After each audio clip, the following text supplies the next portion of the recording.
Hola, hoy vamos a hablar de Orgullo y Prejuicio de Jane Austen. Como todo el mundo sabe, Jane Austen fue una escritora de principios del siglo XIX que realmente es la principal promotora de lo que es la escritura de mujeres en Inglaterra y sobre todo pues del romanticismo. Creo que pues, hablar de Orgullo y Prejuicio y de Jane Austen puede ser hasta irrelevante porque hay decenas de estudios, críticas, películas, etcétera, sobre la obra. Entonces yo me voy a centrar en los aspectos que desde mi punto de vista a mí, en lo personal, me gustaron de la obra. Antes déjenme decirles que Jane Austen es una escritora que murió a los 40 años y, digamos, nunca se casó. Vivió toda su vida con su hermana Cassandra, con cierta premura económica, y a través, sobre todo, de su papá y de su hermano, logró promover sus libros, los cuales, sobre todo los primeros, por ejemplo, Orgullo y Prejuicio, nunca fueron firmados por ella, sino fueron firmados por seudónimos de hombres. Así era la naturaleza del mundo editorial de ese tiempo. También es importante señalar que no hay escritor inglés que mencione a Jane Austen como una gran escritora. Empezando por Walter Scott, que es su contemporáneo, que era una gran admiradora de él, y pasando por Dickens, por Virginia Woolf, por Henry James. Todos ellos aprendieron y bebieron de Jane Austen. También es importante señalar que Jane Austen fue una principal promotora del romanticismo, sobre todo dirigido a aquellas mujeres que como todo el mundo sabe, pues se idealiza el amor sobre cualquier otro tipo de cosas, sobre todo las cuestiones materiales, ¿no? Bueno, Orgullo y Prejuicio pues es una historia muy conocida. Sucede en la Inglaterra rural de principios del siglo XIX, en donde es muy paradójico, pero creo que esta entrada, que dice mucho del libro y de lo que es la literatura de Jane Austen, y que es mundialmente conocida, nos da la pauta. Y dice las primeras dos líneas: es una verdad reconocida universalmente que a todo hombre soltero que posee una gran fortuna le hace falta una esposa. Y de eso se trata el libro, precisamente, de cómo a través de diferentes vicisitudes el principal personaje, que es Elizabeth Bennet, consigue marido. El libro parte de la premisa de que son 5 hermanas y que Elizabeth es la segunda, y que estas 5 hermanas pues están a la expectativa de conseguir marido con diferentes métodos u orientaciones y con diferentes aspiraciones al respecto. Y todo esto sucede cuando llega al condado donde ellas viven un hacendado rico acompañado por otro y una guarnición del ejército. Y en torno a precisamente la interacción entre estas personas se van dando precisamente los romances y los no romances y las cuestiones que llevan precisamente al matrimonio a 3 de las 5 hijas que son parte de la familia Bennet. ¿Por qué se llama Orgullo y Prejuicio? Precisamente porque la principal protagonista, que es Elizabeth Bennet, tiende a juzgar rápidamente a las personas, generando un juicio sobre ellas que no necesariamente corresponde a la realidad. Y el orgullo es representado por Darcy, que es el caballero, el que de alguna manera aristocrático y pomposo y muy inglés, hace las cosas y hace las cosas con cierta vanidad y con cierta fatuidad, ¿no? Entonces ahí es donde chocan los trenes. No voy a comentar la anécdota porque creo que todo el mundo ha visto la película, aunque la película a veces no está muy apegada, pero se dan una serie de malos entendidos entre ellos y después de una aveniencia y conocimiento. ¿Qué sacaría yo en claro del libro, ¿no? En primer lugar, es un libro que pues, se escribió hace 200 años y sigue vigente.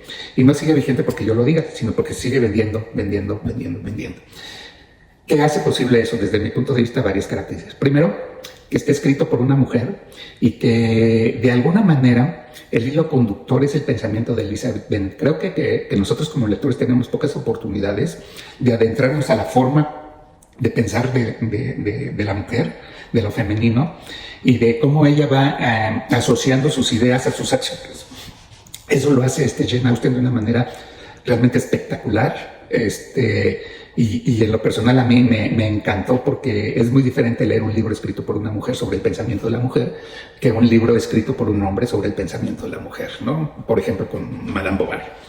Eso hace del libro, al menos para mí, una delicia. Lo segundo es que es un libro que se escribe fácilmente y dentro del drama, de la trama que se desarrollan, hay muchos apuntes que nos llevan a la risa. Es un libro muy mordaz, con comentarios muy sarcásticos, no solo a lo que dicen los personajes, sino a ciertos personajes, por ejemplo, a la propia madre de Elizabeth Bennet, ¿no? Y al comportamiento, por ejemplo, de su primo, del señor Collins, y al comportamiento pomposo que muchos de ellos tienen, por sentirse algo más importantes en la sociedad. El segundo punto que tiene que ver con el tema que es el matrimonio. Independientemente de las tesis que postula el libro, lo que se ve en el libro es que realmente el matrimonio siempre era como una subasta, ¿no? De parte del hombre, pues, para conseguir la mujer que más quisiera, y de parte de la mujer para conseguir el hombre que más quisiera en función de su fortuna. Entonces, esto se ve como una práctica, pues, normal, y queda muy ejemplificado en el matrimonio de Charlotte con el primo Collins. Por tanto, el libro, pues, subvierte esta práctica social al pensar que sí se puede uno casar con alguien que esté enamorado, que no es el caso.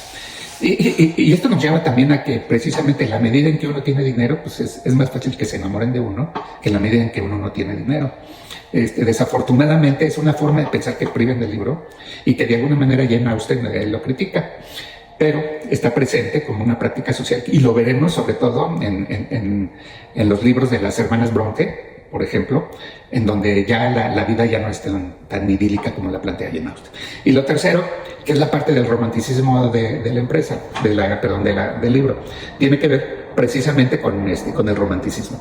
O sea, la mujer más inteligente pues se casa con el más guapo, con el más rico, con el más sagaz, y esa tendencia del romanticismo lo vimos también en el Conde de Montecristo, ¿no? Que el Conde de Montecristo era el más listo, el más inteligente, el más hábil, el más guapo, etc. Priva en esta obra, ¿no? La hija más reflexiva, más inteligente, más centrada en la realidad, pues se casa con el más rico, el más guapo, el que tiene más buenas intenciones o buenas. Entonces, esa tendencia del romanticismo de que el amor hace que lleguemos a los más guapos o a los más ricos, etcétera, que priva no solo en Jane Austen, que priva pues en toda la escuela del romanticismo, pues está presente, ¿no? Y refuerza mucho esa idea de que el amor lo vence todo. Obviamente, pues es algo que yo creo que Jane Austen tenía en su cabeza cuando escribió el libro, a pesar de que ella pues nunca se casó, nunca murió a los 41 años y nunca tuvo un amor como ella lo describe en el libro. Por lo demás, el libro es bastante ameno, delicioso. Por ahí leí a algunas personas que decían que se habían aburrido de las pláticas, de la forma en cómo está reseñado. Yo creo que al revés. Como decía, cada párrafo que tiene Jane Austen, en donde expresa los pensamientos de los personajes, es una delicia, no solo por lo que dicen, sino porque nos da una tipología característica del pensamiento de cada una de las personas y su forma de ver desde el punto de vista femenino. Yo creo que es un libro que yo me había resistido a leer, pero me encantó. Es un libro que hay que leerlo, que analizarlo, y que seguramente tiene más cosas de las que yo percibí, y que nos hacen que disfrutemos la lectura. No se olviden, yo creo que sí es de los imprescindibles, Orgullo y Prejuicio de Jane Austen. Gracias.